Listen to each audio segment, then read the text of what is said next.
Vocês? Que bom estarmos juntos mais uma noite dessa semana, né? Já chegamos à quarta noite, é isso mesmo? Quarta noite, né? Terceira noite, mas... da semana, mas tem o sábado, né? Estou contando com o sábado. Sábado, domingo, segunda e terça, quarto dia.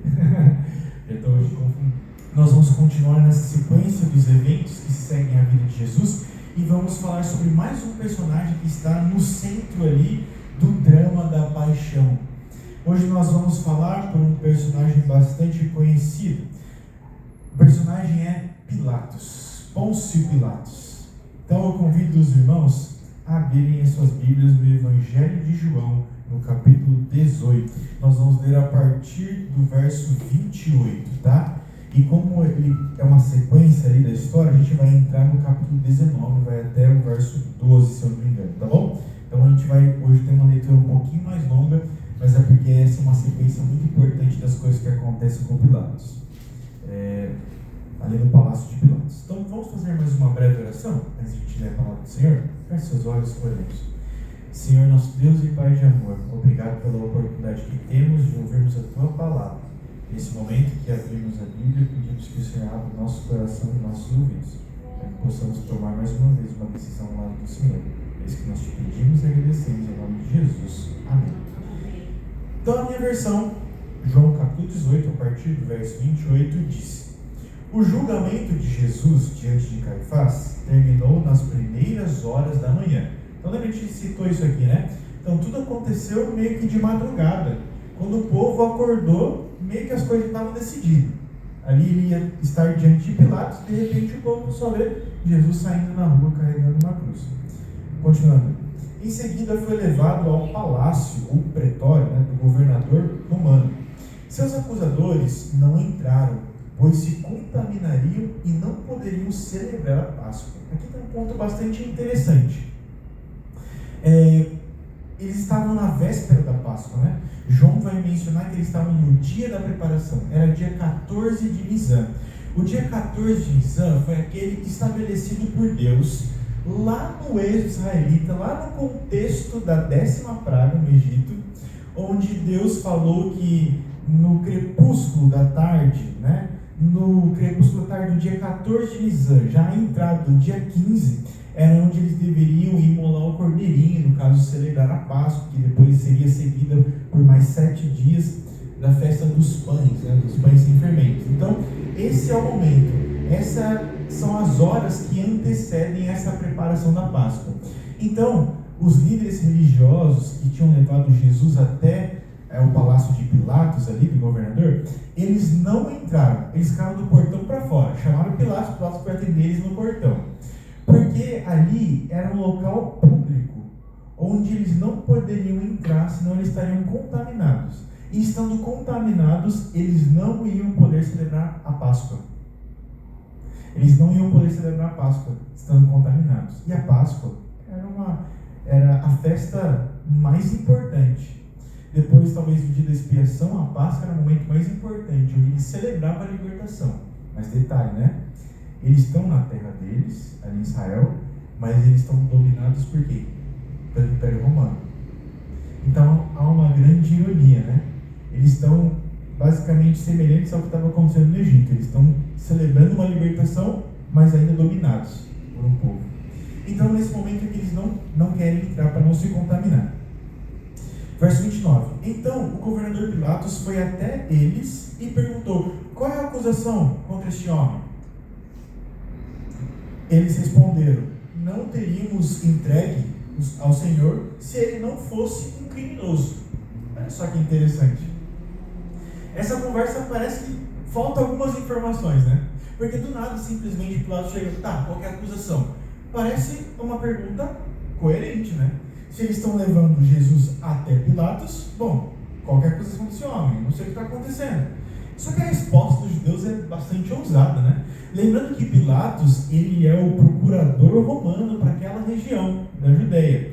Ou melhor, ele ele é o governador, né? O procurador nada mais é do que o governador, alguém designado pelo Império Romano para governar essas províncias, né? Ali no entorno do Império Romano. E Pilatos foi designado por Tibério César. Basicamente, ele exerceu essa função durante 10 anos, aproximadamente do ano 26 ao ano 36 depois de Cristo. Então, percorre ali o período da morte de Jesus e ainda vai um pouco além. Portanto, parece uma grande ousadia, né? Os líderes religiosos. E uma coisa muito importante aqui, por que uma ousadia? Bom, além do fato de eu já ter mencionado que eles são dominados pelo Império Romano, existe uma concessão que o Império Romano deu para o povo de Israel, naquela época, no primeiro século, que ele não tinha dado para nenhum outro povo conquistado por eles. O Império Romano, aonde eles passavam e conquistavam, eles instituíam uma coisa muito clara. Bom, os povos continuavam com os seus costumes. Roma designava alguém para cuidar daquelas regiões, né? Alguém que fosse a favor de Roma, ou um romano próprio, né? Um líder militar para dominar aquela região. Mas eles tinham algo bastante interessante. Nenhum desses povos que eles dominavam poderiam exercer ou praticar a sua religião. Todos eles tinham que praticar a religião do império, a adoração a César, ao imperador. Sempre. O único povo dominado no primeiro século que poderia exercer livremente os seus ritos religiosos era o povo de Israel. Existia uma concessão para o povo de Israel. Desde que, obviamente, né, eles não conturbassem toda a ordem que o Império Romano prezava, eles poderiam simplesmente exercer a sua religião. E aqui eles são bastante ousados, eles respondem grosseiramente, né? A gente não teria trazido alguém aqui para você se ele não fosse culpado. O Evangelho de Lucas nos dá uma informação que João não nos concede essa informação. O Evangelho de Lucas, ele vai citar para a gente que essa pergunta de Pilatos foi bastante irônica, porque os judeus chegaram simplesmente acusando Jesus perante Pilatos falsamente da seguinte coisa: que ele era um subversor da paz. Lembra, uma grande coisa importante do Império Romano no primeiro século era a paz romana. Mas o que significa essa paz romana? Bom, a gente vai estabelecer a paz. E como que a gente estabelece a paz? Pela nossa força, pelo nosso poderio militar. A cruz era um desses instrumentos. Então eles eram os grandes arautos da paz, né? Eles queriam trazer a paz, mas a paz era trazida por meio da violência, da imposição, da espada, era assim. Então alguém que perturbasse isso que o Império Romano estava tentando estabelecer era alguém contra Roma. Então eles chegaram acusando Jesus de subverter a paz e de se opor ao pagamento de tributos a César, porque se considerava o rei dos judeus. Essa foi a acusação que os líderes apresentaram para Jesus, segundo o Evangelho de Lucas, no capítulo 23. Então dá para a gente entender um pouquinho aqui essa conversa deles bastante ousada, né? Talvez um cinismo, um desdém da parte de Pilatos, perguntando, e uma resposta completamente áspera. Se não tivesse nenhum crime, a gente não traria ele aqui para o Senhor. Verso 31. Então, levem-no embora e julguem-no de acordo com a lei de vocês, disse Pilatos. Então, se o problema é de vocês, então se vocês encontraram alguma coisa para incriminar Jesus, então levem embora. Esse é o problema de vocês. Não venha me atrapalhar aqui nesse momento. Só os romanos têm direito de executar alguém, responderam os líderes judeus. Agora eles deixam bastante claro para Pilatos o que eles querem. Eles querem uma execução. Pilatos, estamos fazendo aqui só para você fazer uma execução. Por quê? Aqui é explicado, né? Só o Império Romano tinha direito de executar alguém. Bom, os líderes judeus, eles poderiam simplesmente incriminar uma pessoa, prendê-la, e é isso, poderiam. Mas se caso fosse ter que aplicar uma pena de morte, é só o Império Romano que poderia aplicar essa pena de morte. Talvez uma forma de não virar uma bagunça, né? Ou para continuar mantendo a ordem, continuar mantendo o poder, aqueles que têm o domínio sobre a morte. Talvez essa é a intenção. Então, trouxemos aqui para você condenar ele para a gente, a morte. Assim cumpriu-se a previsão de Jesus sobre como ele morreria. No Evangelho de João, Jesus diz bem anteriormente, né, que ele iria para Jerusalém e ele seria entregue na mão dos líderes, na mão dos gentios e seria morto. Então, isso aconteceu para que se cumprisse aquilo que Jesus já tinha predito. Verso 33. Então Pilatos entrou novamente no palácio e ordenou que trouxessem Jesus. Você é o rei dos judeus? Perguntou ele. Jesus respondeu: essa pergunta é sua ou outros lhe falaram a meu respeito? Dá a entender que Jesus está questionando Pilatos da seguinte maneira. Pilatos perguntou se ele é o rei dos judeus, porque, de acordo com Lucas, essa foi a acusação dos líderes judeus. Mas Jesus pergunta assim: bom, essa sua pergunta vem do fato de você ter ouvido falar de mim? Você ouviu das obras que eu faço? Você ouviu aquilo que eu estou fazendo, pregando o reino de Deus, e como isso está se manifestando na cura de enfermos, na ressurreição de mortos, na expulsão de demônios? É por isso que você está perguntando? Porque, se você se lembra, Jesus tem um momento do seu ministério que ele é questionado pelos discípulos de João Batista, né? João Batista pede para que os discípulos dele vão perguntar a Jesus: Senhor, o Senhor é o Messias que está esperando ou a gente deve esperar mais algum outro? E Jesus fala simplesmente: vejam o que eu estou fazendo e relatem para ele, para João. Então, basicamente, parece que a pergunta de Jesus a Pilatos é: você realmente está fazendo essa pergunta porque você está reconhecendo que existe algo nas obras que eu faço, ou porque simplesmente você está dando ouvidos ao que te falaram? E aí Pilatos, para não ficar por baixo, ele responde à altura, né? Verso 35. Acaso sou judeu? Disse Pilatos. Seu próprio povo e os principais sacerdotes o trouxeram a mim para ser julgado. Por quê? O que você fez? E agora parece que ele está mais irritado, né? Eu li aqui com uma entonação na voz, porque aqui parece que agora ele está bom. Eu sou judeu, não sei o que acontece no povo de vocês, né? O que você fez? Eles trouxeram você aqui, mas tá, o que você fez? Essa pergunta demonstra algo bastante interessante. Se ele está perguntando isso para Jesus, é porque de alguma forma não foi convincente aquilo que os judeus trouxeram para ele. Ele quer ouvir do próprio Jesus. Talvez porque diante dele ele está testemunhando alguém que não parece um revolucionário. Não parece alguém dos que Roma costuma prender, torturar e colocar numa cruz. Não parece alguém. Tem alguém diferente dele. Obviamente a gente não sabe aqui a entonação que Jesus falava. Eu imagino nesse texto, não sei como você imagina, mas eu imagino Jesus pleno, assim, né? Assim, por dentro deveria estar uma intensidade muito grande diante daquelas coisas que aconteceriam, mas ele está respondendo de forma plena, sem exaltar a voz, como alguém que não está preso. E parece que Pilatos, se esse for o caso, ele está percebendo que tem alguma coisa diferente aqui. Esse não é como os outros. Então o que você fez? Por que te trouxeram aqui? Verso 36. Jesus respondeu: meu reino não é deste mundo. Se fosse, meus seguidores lutariam para impedir que eu fosse entregue aos líderes judeus. Mas meu reino não procede deste mundo. Pilatos disse: então você é rei. Você diz que sou rei, respondeu Jesus. De fato, nasci e vim ao mundo para testemunhar a verdade. Todos que amam a verdade ouvem minha voz. E Pilatos perguntou: que é a verdade? Depois que disse isso, Pilatos saiu outra vez para onde estava o povo e declarou: ele não é culpado de crime algum. Olha só essa conversa que acontece aqui. Você é rei? Jesus fala o seguinte: por que você está perguntando isso? Eu não sou judeu, me fala, o que você fez? O povo te trouxe aqui, o que você fez de errado? E Jesus fala assim: meu reino não é desse mundo. E olha só o que ele está falando agora, tá?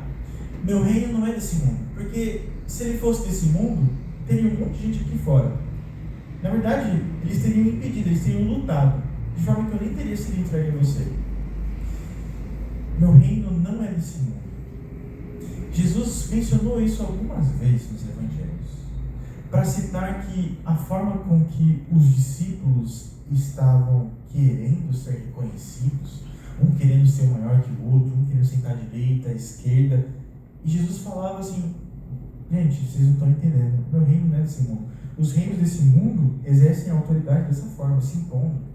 Pela espada, pela força. O seu maior poder, o seu maior aguilhão é a morte.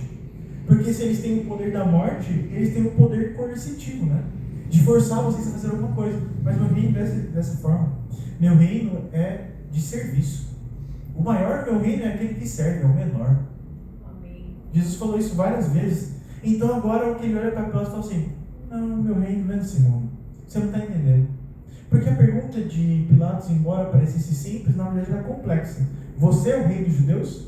Por que complexa? Porque talvez a mentalidade e o conhecimento de um rei por parte de Pilatos é alguém que é imponente, alguém que é poderoso, alguém que tem o poder da espada, que todos o obedecem por temor. Mas então a resposta de Jesus não era um simples sim ou um simples não, porque essa não é. Jesus, sim, ele era o rei, é o que ele está falando aqui, meu reino desse mundo, ele está falando, eu sou rei. Mas o que ele está tentando explicar é, não nessa concepção que você está achando, Pilatos. O meu reino não é desse mundo, não é assim que as coisas acontecem. Eu sou um rei, em outras palavras está dizendo, mas o meu poderio não está no meu poder de coerção. No meu reino não existe obrigação. No meu reino não existe imposição, não existe o medo da morte. Não é assim que funciona o meu reino. O poder do meu reino não está na ponta da lança, da espada. Não está na ponta de uma arma. O poder do meu reino. Ele não é deste mundo, é diferente. E aí, Pilatos está tentando entender, e ele parece que entendeu. Tá, então você é rei. Se você tem um reino, você é rei. E Jesus continua explicando, e ele diz assim: bom, você está dizendo que eu sou rei. E de fato eu nasci e vim para o mundo para isso, para testemunhar a verdade. Para testemunhar daquilo que é correto, para testemunhar o certo, para apresentar o caminho certo a se seguir. E agora ele fala uma frase muito importante. Ele fala: todos que amam a verdade ouvem minha voz. Portanto, os súditos do meu reino, eles não estão aqui porque eles têm medo de mim. Não é porque eu tenho o poder sobre a morte ou para matá-los. Não. Igual os impérios humanos. Aqueles que amam a verdade, aqueles que amam o caminho correto, aqueles que procuram a justiça, eles ouvem a minha voz e simplesmente me seguem. É isso. Pilatos agora, ele está percebendo que diante dele tem alguém que é diferente. Talvez pela primeira vez na vida, Pilatos lidou com um prisioneiro que era mais livre do que ele. Jesus se demonstra aqui de uma maneira muito interessante. Não há nada que pareça prender Jesus. Não há nada que pareça intimidar Jesus. Nem mesmo o poderio ali do Império Romano diante dele, nada parece intimidar Jesus. Ele parece ser alguém livre. Livre de medos, livre de insegurança, livre da corrupção, da cobiça, da arrogância, livre para cumprir a missão pela qual ele veio ao mundo. Pilatos está percebendo que diante dele tem alguém diferente. Jesus não parece passar uma intimidação, nem ser intimidado e nem passar uma intimidação como outros líderes que Pilatos provavelmente já deve ter lidado ao longo da vida. Talvez Jesus manifestasse ali no seu rosto e no seu corpo as feridas do que aconteceu na casa de Caifás.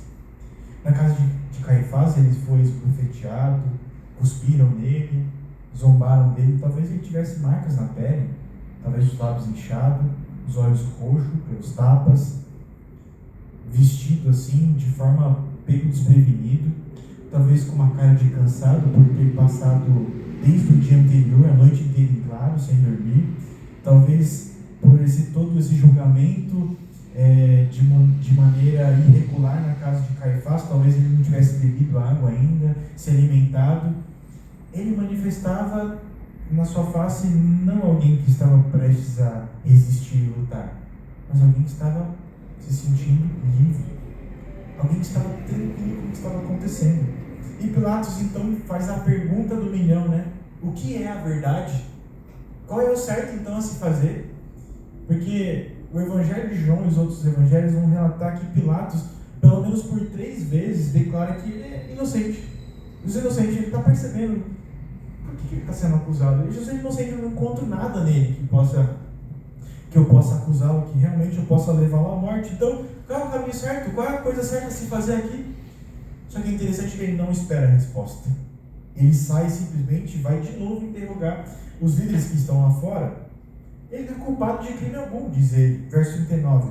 Mas vocês têm o costume de pedir que eu solte um prisioneiro cada ano na Páscoa. Vocês querem que eu solte o rei dos judeus? Ele menciona, ele enfatiza de novo a ideia de rei. Ele entendeu que Jesus é um rei, mas é um rei diferente. Eles, porém, gritaram: não, esse homem não, queremos Barrabás. Esse Barrabás é um criminoso. Vamos aqui. Outro evangelho, não me lembro agora se é o evangelho de Mateus ou de Lucas, disse que ele era acusado por sedição, por assassinato. Era um homem perigoso, um ladrão. E o povo está preferindo um ladrão do que um homem manso. Um homem que diz que tem um reino, mas que não se impõe pela força, e ele está tranquilo diante de Pilatos. E Pilatos não consegue entender como assim. Eles estão pedindo para eu libertar um assassino, um revolucionário. O que está acontecendo aqui? E o texto continua, no capítulo 19, verso 1. Então Pilatos mandou açoitar Jesus. Pilatos agora manda açoitar Jesus. Ele não se contenta com o que aconteceu até agora, ele está entendendo que Jesus é inocente. Ele vai e pergunta: vamos soltar Barrabás? Vamos soltar Jesus, vamos liberar Jesus? Não, queremos Barrabás. Não deu certo. Então ele vai lá e açoita Jesus, talvez com a intenção de: dei uma lição nele, agora lidem com ele vocês. Pilatos mandou açoitar Jesus. Os soldados fizeram uma coroa de espinhos e a colocaram em sua cabeça. Depois puseram nele um manto vermelho. Zombavam dele dizendo: salve, rei dos judeus, e batiam em seu rosto. Pilatos saiu outra vez e disse ao povo: agora vou trazê-lo aqui para vocês, mas que fique bem claro, eu o considero inocente. Já puni ele, agora é com vocês, ele é inocente. Então Jesus saiu com a coroa de espinhos e o manto vermelho. Jesus saiu como um rei, mas um rei diferente. Nenhum rei jamais sai daquela maneira, esbofeteado, com uma coroa de espinhos. E então, Pilatos faz questão de apresentá-lo ao povo, dizendo: vejam, aqui está o homem, disse Pilatos. Quando os principais sacerdotes, os guardas do templo, o viram, começaram a gritar: crucifique-o, crucifique-o. Levem-no vocês e crucifiquem-no, disse Pilatos. Eu o considero inocente. Os líderes judeus responderam: pela nossa lei ele deve morrer, pois chamou a si mesmo de Filho de Deus. Agora olha só que interessante que acontece. Verso 8. Quando Pilatos ouviu isso, ficou ainda mais amedrontado. O que revela para a gente que até agora as conversas de Pilatos com Jesus o deixaram amedrontado. Porque ele estava diante de alguém diferente. Alguém que não se curvava à autoridade do Império Romano. Alguém que não temia a morte. E se o grande poder do Império Romano sobre as pessoas é porque eles têm o poder da morte, então, onde reside o poder agora? Então ele está amedrontado. E agora ele fica mais amedrontado ainda, porque ele diz que é Filho de Deus. Verso 9. Levou Jesus de volta para dentro do palácio e lhe perguntou: de onde você vem? Ele está questionando: de onde você vem? Realmente você vem do céu? De onde você vem? Jesus, porém, não respondeu. Por que você se nega a falar comigo? Perguntou Pilatos. Não sabe que eu tenho autoridade para soltá-lo ou crucificá-lo? Mais uma vez, Pilatos aqui tenta impor algum tipo de poder sobre ele. Você não sabe que eu tenho poder sobre você? Eu posso definir o seu destino? E agora Jesus, mais uma vez, imagino eu, com uma voz bastante calma, Jesus disse: você não teria autoridade alguma sobre mim se essa não lhe fosse dada de cima. Portanto, aquele que me entregou a você tem pecado maior. Não, você está exercendo aí uma autoridade, mas só porque te foi concedido. Então eu não tenho medo do que você pode fazer, do que você pode decidir. Isso está nas tuas mãos. Eu já fui entregue. Isso agora está nas tuas mãos fazer isso. Então Pilatos tentou libertá-lo. Olha só que interessante. Mais uma vez, reconheceu que é inocente, agora tenta libertá-lo. Mas os líderes judeus gritavam: se o Senhor soltar este homem, não é amigo de César. Quem se declara rei se rebela contra César. Agora eles pegaram o calcanhar de Aquiles de Pilatos. Por pelo menos 3 ou 4 vezes, Pilatos tenta libertar Jesus. Ele tenta encontrar algumas desculpas à verdade, porque ele tem na mão a verdade. Ele já entendeu que Jesus é inocente. Mas ele parece que tenta tirar essa responsabilidade da mão dele, porque ele parece que tenta reconciliar duas coisas irreconciliáveis. Uma delas, ele sabe qual é a verdade. Ele sabe que diante dele tem um homem inocente. E ele pode libertá-lo. Mas ao mesmo tempo, ele tem o povo. Ele tem o povo que está pressionando, os líderes judeus. O fato dele libertar Jesus poderia causar uma revolução, um grande problema para aqueles dias de festa, onde Jerusalém estava apinhado de pessoas. Ele não queria mais um problema. Talvez se ele tivesse um problema, ele seria deposto do seu cargo ali, porque ele estava numa posição central naquele lugar ali, Jerusalém. Então ele tem essas duas coisas na mão dele. Bom, eu sei a verdade, eu sei o certo a se fazer, sou um inocente. Mas ao mesmo tempo, os líderes judeus, eles estão me pressionando para que eu condene esse homem. E ele tenta reconciliar duas coisas que são irreconciliáveis: a verdade com a vontade do povo. Ele tenta reconciliar essas duas coisas. Mas Jesus já deixou bem claro no seu evangelho que não tem como você adorar dois senhores. Não tem como você adorar dois senhores. Ou você vai fazer o certo, ou você vai fazer o errado. Só que aqui eles pegam no calcanhar de Aquiles de Pilatos. Porque agora eles falam assim: bom, você está tentando libertar Jesus? Ele se declarou rei. E todo aquele que se declara rei é inimigo de César, do imperador. E aí? Você está contra César? Agora tem um problema. Agora diante dele está a honra de fazer a verdade ou manter o seu status, manter a sua posição. Está diante dele a coisa certa a se fazer, a verdade ou a conveniência. Agora aqui parece que Pilatos ele começa a pesar as duas coisas. O que faz mais sentido aqui? Parece que ele começa então, depois de arranjar diversos subterfúgios, ele começa a pesar o que faz mais sentido. Jesus tentou enviar Jesus a Herodes, Pilatos tentou enviar Jesus a Herodes, ele tentou meias medidas, né, permitindo que Jesus fosse açoitado, embora ele soubesse que ele era inocente. Pilatos ele tentou a alternativa de Barrabás, né, tentou ali uma clemência, né, justiça, vamos liberar aqui.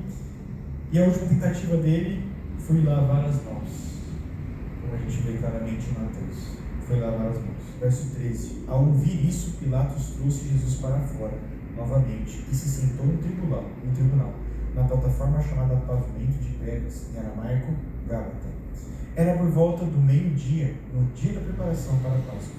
E Pilatos disse ao povo: vejam, aqui está o seu rei. Verso 15. Fora com ele, gritaram. Fora com ele, crucifique-o. O quê? Crucificar o seu rei? Perguntou Pilatos. Em resposta, os principais sacerdotes gritaram: não temos outro rei além de César. Então Pilatos lhes entregou Jesus para ser crucificado, e eles levaram Jesus. Pilatos, ele não aguentou a pressão. Ele sabia qual era a verdade, ele sabia o correto a se fazer, mas ele optou pela conveniência. Ele optou por realmente entregar Jesus à condenação, de acordo com o pedido do povo. Apenas aquele que está pronto para partilhar na culpa da cruz pode clamar participação em sua graça. O que ele está dizendo, em outras palavras? É somente quando eu reconheço que Jesus foi à cruz por minha causa, por causa do meu pecado, eu que o coloquei lá, eu que o levei à morte, eu preciso reconhecer isso antes de poder participar da graça que vem de sua morte. Antes de participar do seu sacrifício expiatório por nós. Antes de tomar a sua justiça em nosso favor. eu preciso reconhecer que eu sou culpado. Eu sou culpado. No Evangelho de Mateus, Pilatos termina essa cena da seguinte maneira. Mateus vai relatar que Pilatos termina com uma pergunta. Ele fala o seguinte: que farei então de Jesus chamado Cristo? O que farei de Jesus chamado Cristo? E sabe, essa é uma pergunta que ecoa, que passa por gerações, passa pelo tempo e chega até nós. O que faremos de Jesus chamado o Cristo? Sabemos, hoje, mais uma vez, é um dia de decisão. Essa é uma pergunta que, na verdade, ninguém pode responder por você, por mim. Nem mesmo os anjos do céu. A não ser nós mesmos que podemos responder. O que farei então de Jesus, o Cristo? O grande convite que fica para nós hoje é, primeiramente, reconhecer que foi por nossa causa que Ele morreu. Nós temos culpa nisso. É por causa do nosso pecado que Ele foi morto, que Ele foi esmagado, que Ele foi traspassado. E é só então, a partir do momento que reconhecemos isso, que podemos tomar o benefício daquilo que Ele fez na cruz em nosso favor. O justo se tornando maldito, como Paulo diz, maldito é aquele que foi pendurado na cruz, no madeira, né?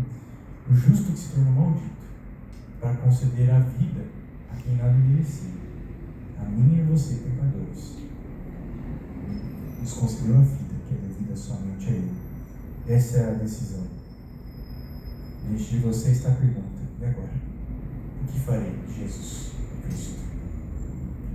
Eu te convido hoje a mais uma vez reconhecer, mas dessa vez diferente, reconhecer que tem culpa, reconhecer que faz parte daqueles que o incriminaram Jesus, daqueles que levaram Jesus da cruz, para que então você possa ser alcançado por essa graça que transforma. Portanto, nessa oração, mais uma vez vamos nos entregar a Deus e que a gente possa sair daqui felizes e radiantes por essa graça que mais uma vez nos alcançou. Feche seus olhos, amigos. Senhor, nosso Deus e Pai de amor, muito obrigado, Senhor Deus, por Tua palavra que primeiramente nos confronta e mostra que somos culpados, somos pecadores. Temos culpa no cartório, mas o Senhor foi até a cruz, nos amou até o fim, para justamente nos purificar, para limpar a nossa dívida, para que justamente pudéssemos sair daqui agora radiantes e felizes pela graça, pelo imenso amor que o Senhor manifestou na cruz por nós, de forma a morrer por aqueles que o levaram à cruz. Senhor Deus, mais uma vez hoje, reconhecemos a nossa culpa e pedimos que sejamos participantes da Tua graça, mais uma vez, Senhor Deus, por essa decisão. Obrigado por Teu amor, obrigado por ir à cruz por nós e por vencer a morte. Fica conosco e nos dê uma boa noite de sono, mas uma vida alegre e radiante naquilo que o Senhor realizou em nós e por nós. É isso que nós te pedimos e agradecemos em nome de Jesus. Amém. Irmãos, até amanhã. Espero vocês aqui mais uma vez. A gente se encontra para ouvir a palavra de Deus. Deus abençoe.